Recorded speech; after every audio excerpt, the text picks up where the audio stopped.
Assalamualaikum warahmatullahi wabarakatuh. Ya, selamat pagi semua. Semoga kita semua dalam keadaan yang baik, dalam keadaan yang sehat, saling berusaha. Di sini yang tidak berangkat siapa? Apa teh? Dua orang. Oke. Semoga teman-teman kita yang sampai dan juga besok sudah bisa berangkat. Nah, di sini kita akan melanjutkan pada bab 9, yaitu tentang mengenal imam madzhab ibadah semakin mantap. Gimana kamu beribadah kok mantap? Gerakannya itu tidak ragu-ragu, hukumnya itu enggak ragu-ragu. Maka kita harus mengenal dulu imam madzhab. Karena kalau kita melaksanakan ibadah pasti kita menggunakan pendapat seseorang. Gak mungkin kamu pendapatmu sendiri. Di sini ada yang pakai niat, terserah dia. Pasti niatnya semua niat sholat itu sama. Usolli, mana sholat subuh? Usolli fardhu subuhi raka'ataini mustaqbilal qiblati adaan lillahi ta'ala, ketika dia sendiri. Nah, itu dari mana kita bisa tahu itu? Padahal kalau secara ayat atau secara dalilnya itu kan Nabi mengatakan shollu kama ra'aitumuni usolli. Sholatlah kalian sebagaimana kalian melihatku sholat.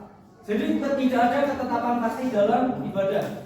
Entah kamu sholatnya mau bagaimana, kadang beda-beda.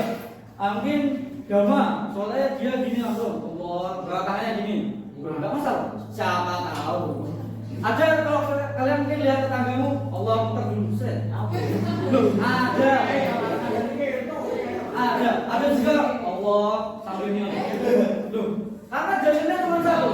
Shollu kama ra'aitumuni usolli. Sholatlah kalian sebagaimana kalian melihat sholat. Iya, kalau di sholat kamu jangan bisa melihat sholat. Gimana? Agak lain. Enggak. Nah, sebelum kita mengenal itu, kita semua pasti akan tahu, kalian pasti akan menggunakan beberapa hukum dalam melaksanakan ibadah. Entah kalian berwudu. Di sini ada yang berwudu sampai sini. Nah, enggak ada. Ada yang kakinya sampai jempol. Enggak ada. Enggak ada. Ada yang contoh umur-umur ada yang mengatakan masjid. Tidak, puasa-puasa umur-umur yang masuk satu gelas, yang keluar separuhnya. Wah, ini pertanyaan. Enggak jempol. Kan itu namanya berbeda. Coba nanti kalau kita seumpama nanti beribadah haji atau umroh, amin. Itu kita akan mendapati beberapa banyak sekali perbedaan dalam ibadah. Itu kenapa kok bisa? Karena emang beberapa mazhab yang dipakai. Contoh, kamu ketika sholat tadi kan ada yang gini, ada juga yang Allah Akbar. Ada. Kamu mau praktek di rumah? Jangan. Gak usah. Normalnya saja orang. Nanti tanya bapakmu. Itu kenapa kamu seperti itu? Kata guru saya boleh. Wah, saya disesatkan nanti. Guru itu tersesat, malah menyesat. Karena nggak tahu. Jadi jangan sampai kita seperti itu. Nah, kita akan mengenal imam madzhab. Apa itu madzhab? Nah, ini madzhab. Pengertian madzhab di bukumu di bab 9 dijelaskan apa itu madzhab. Madzhab berasal dari bahasa Arab dhahaba. Itu fi'il atau kata kerja. Dhahaba yadhhabu dhahaban wa madhhaban wa huwa dhahibun. Wa dzaka madhhabun idhhab la tadhhab madhhabun madhhabun. Nah, itu secara artinya kalau di bahasa Arab. Gimana asal artinya dhahaba? Dhahaba itu artinya apa? Apa dhahaba artinya apa? Pergi atau juga berarti ar-rahyu. Kadang mazhab itu dikatakan sebagai ar-rahyu. Ar-rahyu itu artinya pendapat, pemikiran, rahyun kan gitu. Itu pemikiran atau buah dari akal. Ini namanya mazhab ya. Atau kita biasakan kalau dari bahasa karena dari dhahaba berarti kita pergi ke suatu hal. Gitu. Kalau secara istilah di situ ada dua. Secara istilah yang pertama ada fatwa atau pendapat seorang imam mujtahid tentang hukum suatu peristiwa diambil dari Al-Quran dan hadis. Sedangkan pendapat yang kedua, apa itu secara istilah Osman? Apa gitu? Pengertian mazhab secara istilah yang kedua, Yang kedua nomor 3. Fatwa atau pendapat seorang imam Nomor 3. Oh, 3. Jalan pikiran atau metode yang ditempuh oleh seorang imam mujtahid dalam menetapkan hukum suatu peristiwa berdasarkan kepada Al-Quran dan hadis. Nah, secara istilah di sini ada makna itu fatwa atau pendapat. Yang kedua makna sebagai jalan pikiran atau metode. Di mana keduanya tetap berasal dari dasar hukum Islam. Dasar hukum Islam itu apa? Dasar hukum kalian apa? Al-Quran dan hadis. Kan itu dasar hukum kita. Maka mazhab itu aslinya adalah sebuah hasil pemikiran atau cara yang digunakan oleh seseorang ulama untuk bisa memutuskan suatu perkara berdasarkan dari Al-Quran dan hadis sebagai dasar utama. Walaupun nanti masih banyak dasar-dasar yang lain. Contohnya ada ijtima, ada hadis Al-Quran, ijma. Ijma itu berarti kan kumpulan dari beberapa pendapat digabungkan satu, dirumuskan jadi satu. Ada kias. Kias itu berarti mengkiaskan suatu hal dengan hal yang lain atau memiripkan suatu hukum hal dengan hukum yang lain. Contohnya apa kalau dikias? Contohnya itu dalilnya suatu barang yang memabukkan itu haram. Contohnya di Al-Quran apa? Khamar. Khamar itu bukan. Khamar itu kan alkohol. Apa? Ada yang tahu apa itu khamar? Anggur. Anggur haram berarti ini.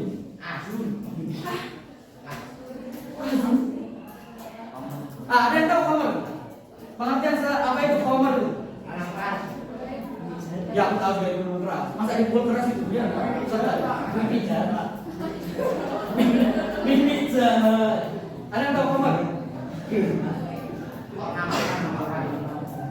Khamar itu adalah air minum hasil fermentasi anggur. Itu namanya khamar 2. Jadi kalau di Al-Quran, khamar itu diibaratkan cuma fermentasi anggur. Bagaimana kalau dengan fermentasi tape? Cium.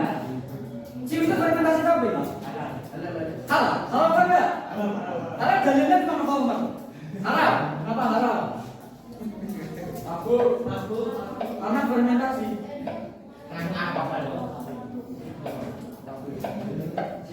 Ayo, kenapa kok kamu bilang cium itu haram? Mengandung alkohol. Karena alkohol tidak haram. Yang haram kan fermentasi anggur. Membikin atau memabukkan. Jadi kenapa fermentasi anggur itu haram? Karena memabukkan. Akhirnya hukum dari alkohol, kemudian cium atau orang tua, arak dan sebagainya itu kok haram? Karena belum bisa haram. Karena dikiaskan hukumnya memabukkan. Itu secara kias. Nah itu contohnya. Nah, kalau sedikit barang yang haram walaupun sedikit itu tetap haram loh. Gak ada. Walaupun kalau nggak mabuk gimana Pak? Ya tetap haram.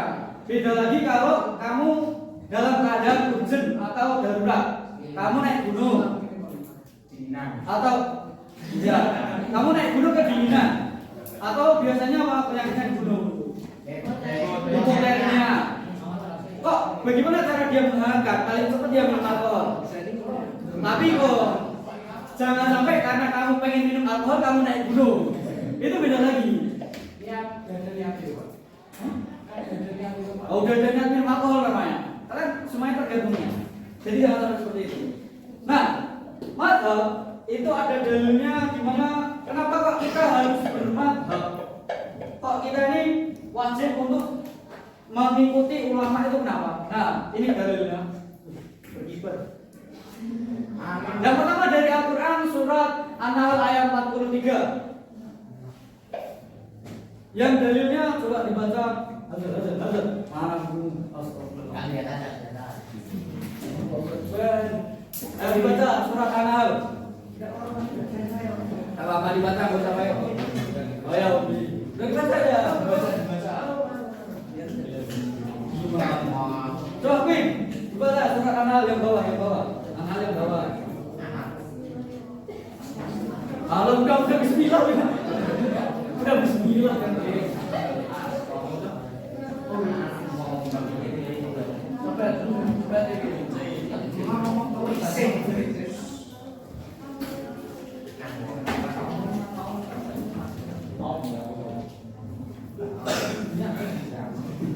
Wa ma arsalna rijalan min qablika illa rijalan nuhi ilaihim fas'alu ahla dzikri in kuntum la ta'lamun.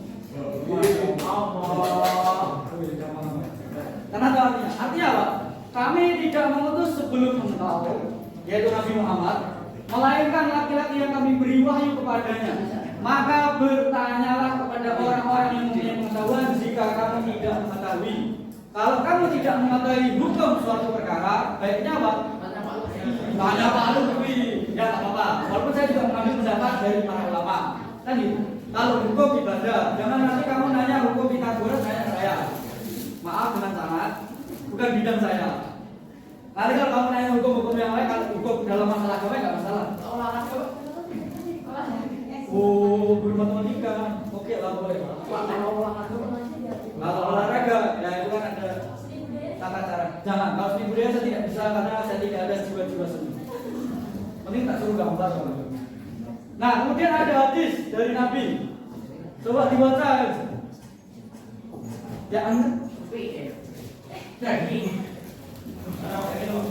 Hadis bukan di buku.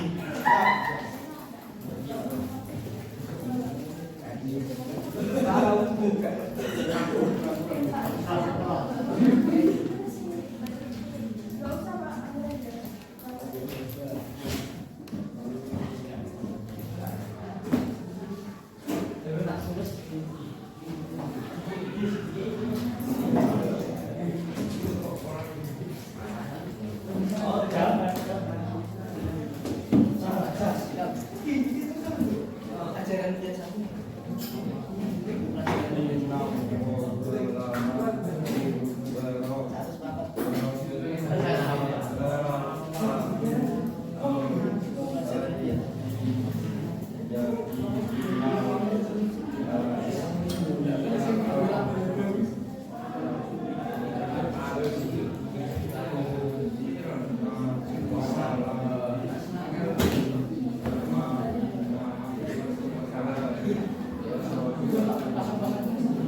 Jadi hadisnya, yaitu hadis riwayat Tirmidzi atau yang dikatakan oleh Imam Tirmidzi, innal anbiya'a la yuwarithu dinaran wala dirhaman. Innal anbiya'a warathal ilma, faman akhadha bihi faqad akhadha bihadin wafirin. Yang artinya sesungguhnya ulama adalah pewaris Nabi. Innal ulama warathatul anbiya. Innal anbiya la yuwarithu dinaran wala dirhaman. Dan sesungguhnya Nabi itu tidak mewariskan uang, dinar ataupun dirham. Faman akhadha, innal anbiya warathal ilma, faman akhadha bihi faqad akhadha bihadin wafirin. Maka sesungguhnya mereka hanya mewariskan ilmu. Maka barang siapa mengambil warisan tersebut, ia telah mengambil bagian yang banyak. Jadi yang diwariskan oleh para nabi itu adalah ilmu. Bagaimana hukum suatu perkara, bagaimana kamu menjajaki kehidupan, punya teman yang agak unik, itu menghadapinya gimana, punya teman yang baik, dibalasnya gimana, punya teman yang kurang baik, dibalasnya gimana. Nah, kita harus selalu baik. Jadi teman itu juga kan seperti itu. Saya jalan.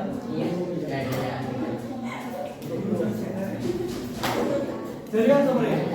Jadi yang diwariskan oleh para ulama itu ilmu. Nah, ilmu ini kita dapat dari para ulama. Gak mungkin kamu bisa langsung menafsirkan hadis, gayanya langsung. Kita langsung kembali ke hadis dan Al-Quran, Pak, gayanya. Langsung alif lam mim mau saya aneh kan. Dari kalau kita bilang raibafi, di artinya, ini ada terjemahannya. Enggak, Al-Quran itu nggak bisa cuma pakai terjemahan. Tapi ada tafsir, ada takwil kan ya. Takwilnya gimana? Tafsirnya bagaimana? kemudian nahwu sorofnya itu bagaimana, maksudnya bagaimana. Ternyata itu balaghah. Balaghahnya itu maksud terpendamnya apa. Nah, kemudian ada beberapa imam madhab. Nah, inilah dalil kita harus mengikuti para ulama. Termasuk yang kalau kita biasanya pakai ada imam empat atau empat madhab yang biasanya kita teladani. Yang pertama ada Nu'man bin Sabit al-Kufi atau biasa dikenal dengan Imam Hanafi. Kemudian ada Abu Abdullah Malik bin Anas bin Malik bin Amr bin Haris al-Asbahi atau biasa kita kenal dengan Imam Malik. Ada Abu Abdullah Muhammad bin Idris al-Syafi'i dikenal dengan biasa Imam Syafi'i. Dan yang terakhir ada Abu Abdullah Ahmad bin Hanbal, Imam Hambali. Sebenarnya Imam madhab itu nggak cuma 4 ini, banyak. Ada banyak imam-imam yang lain, bukan imam sholat, bukan imam ngaji, tapi ada banyak imam-imam madhab yang lain. Kok yang 4 ini yang kita ambil? Karena 4 ini yang paling terkenal dan paling mendekati kepada Ahlussunnah wal Jamaah. Kadang imam-imam yang lain itu lebih menjorok ke kemudian ke Salafi atau yang biasa terlalu fanatik terhadap agama, itu banyak. Jadi kita ambil cuma dari 4 madhab ini. Kalau biasa, kalau di Indonesia paling sering yang dipakai itu pendapatnya Imam Syafi'i. Itu kenapa? Karena cocok dengan karakteristik orang Indonesia. Kan itu. Karakteristiknya cocok. Nah, kemudian setelah ini kita akan membagi kelompok. Ya, 4 ini gimana, Bang?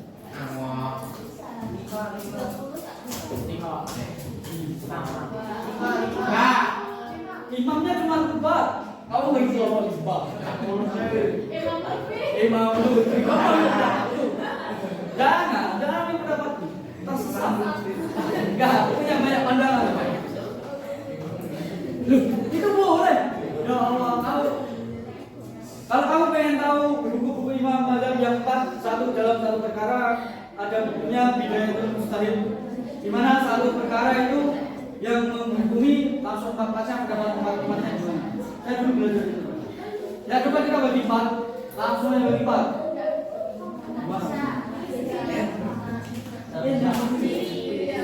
Ya, ini yang saya bagi 2, coba bagi 2. Jadi nggak boleh gabung. Ingat, ini 3 nih, 3, 1, 2, 3, pas. Berarti 1, 2, 3, pas. 2, cok. Yang cowok bagi 2 kelompok. Berarti kan kamu jadi jam 1 kelompok.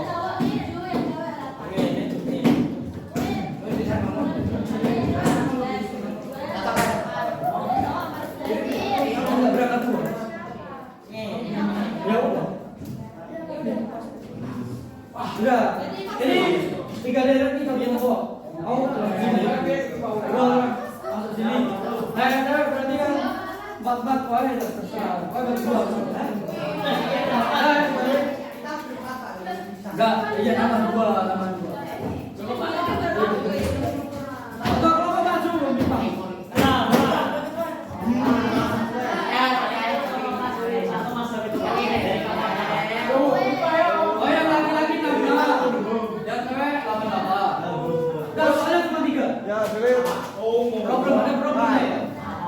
Bagaimana di sini ditanyakan di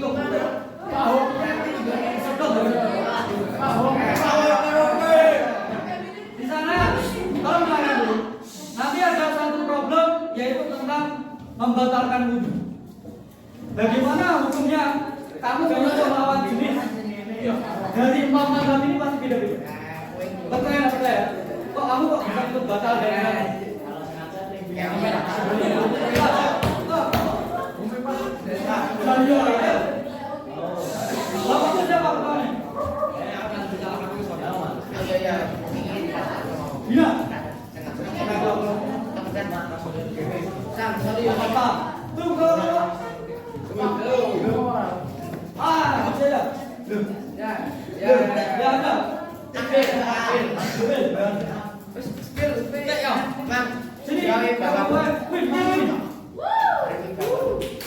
Wow.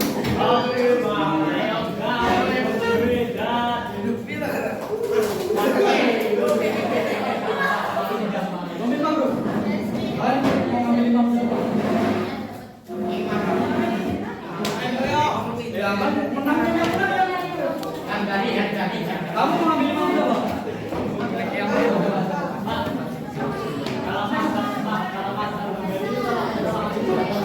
Nanti. Yang menang juga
mazhab itu berdasarkan biasanya lingkup kehidupan imamnya.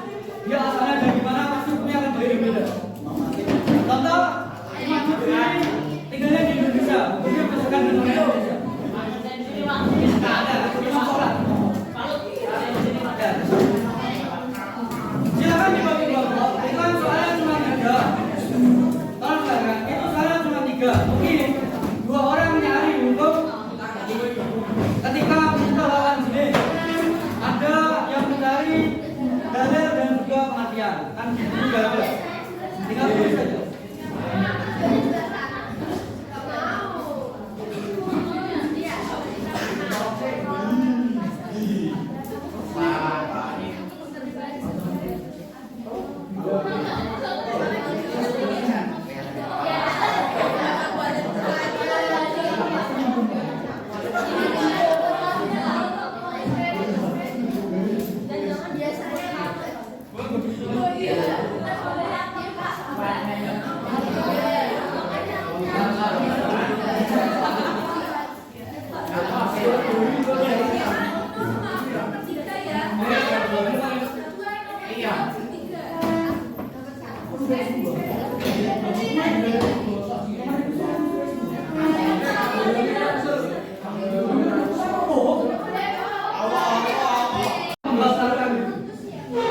Yang membatalkan kalau menurut lawan jenis itu wudhunya batal apa enggak?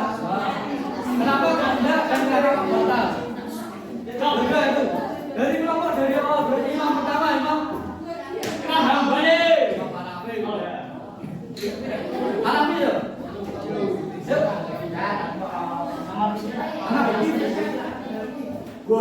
Dua orang aja, sebenarnya 2 orang.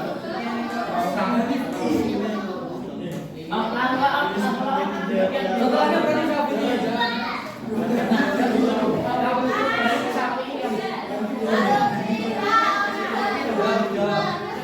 Harus semua 3.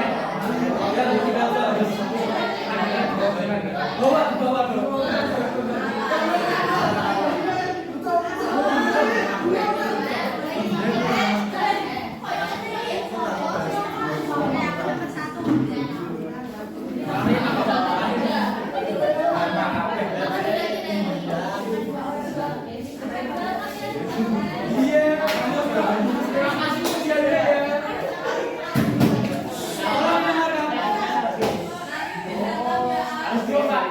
Ini namanya presentasi terkait dari Imam Hanafi. Bagaimana hukum menyentuh lawan jenis?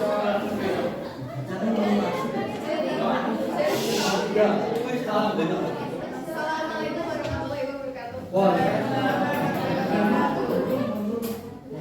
Jadi kami dari kelompok Hanafi akan memberitahukan bagaimana hukum menyentuh lawan jenis sebelum beribadah menurut Imam Hanafi. Jadi menurut Imam Hanafi, menyentuh lawan jenis sebelum beribadah tidak membatalkan wudhu kecuali jika menyentuh tersebut disertai dengan syahwat atau nafsu. Jadi jika sentuhan ini tidak dilakukan tanpa ada nafsu, wudhu tetap sah. Alasannya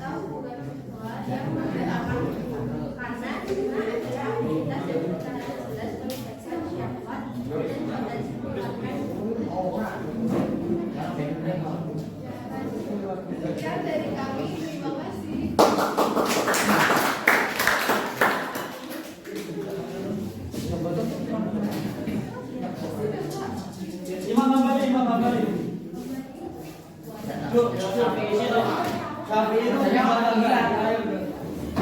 Saya tidak bawa. Ayo, Imam Hambal. Apa Hambal? Kalau sudah bisa main. Iya tuh bisa itu. Dia enggak tahu. Ayo. Ayo, ini Pak. Bukan, masuk. Ayo Imam Hambal. Imam Hambal.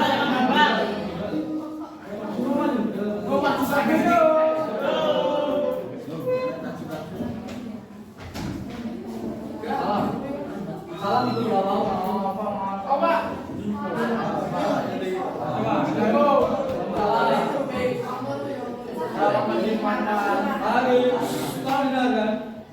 Mewakili Imam Ghazali menyebutkan buku-buku Yang nomor 3? kosong. Bagaimana hukum tentang ulama jenis belum dibedah menurut Imam Ghazali dengan alasannya? Ayo dong. Kosong bocah. Menurut itu kembali. Menurut Imam Ghazali, menyentuh lawan jenis yang bukan dengan roh dan salah bagi tanpa penggalan dan disertai dengan nafsu akan membatalkan wudhu. Namun jika tidak disertai dengan nafsu tidak dibatalkan wudhu. Iya Pak.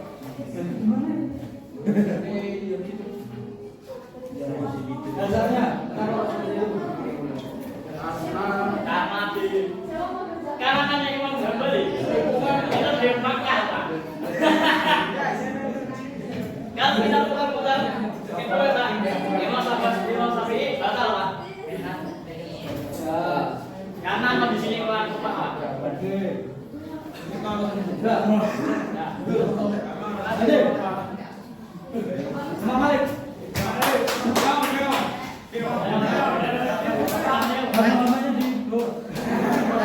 di jangan separuh-separuh. Namanya kamu mempermainkan agama yaitu ya kesimpulannya dari kita belajar mazhab bahwasanya mazhab adalah sebuah hasil pemikiran ulama terhadap suatu hukum perkara berdasarkan dasar-dasar hukum yang diyakininya. Setiap mazhab memiliki pandangan tersendiri dalam memutuskan hukum sebuah perkara. Ketiga, memakai atau menerapkan sebuah mazhab dalam beribadah, hukumnya adalah wajib bagi orang yang tidak mampu merumuskan hukum sendiri. Bagaimana kriteria orang yang bisa menghukumi sebuah perkara? Ya nanti ada. Jadi kalian bisa baca di buku pertemuan depan kita bahas kalau masih ada. Dan yang keempat, ini adalah empat imam ini adalah beberapa mazhab saja. Masih ada mazhab-mazhab yang lain. Jadi ada mazhab salafus saleh, ada mazhab Syiah. Jangan pakai mazhab. Tidak apa-apa. Nah, itu kan beberapa kesimpulan yang kita pelajari hari ini. Mungkin itu saja yang bisa kita pelajari. Untuk pertemuan selanjutnya, tolong dipersiapkan bisa baca buku, karena bukan kita ujian, bisa baca dengan baik. Sekian, terima kasih. Kita akhiri dengan hamdalah bersama-sama.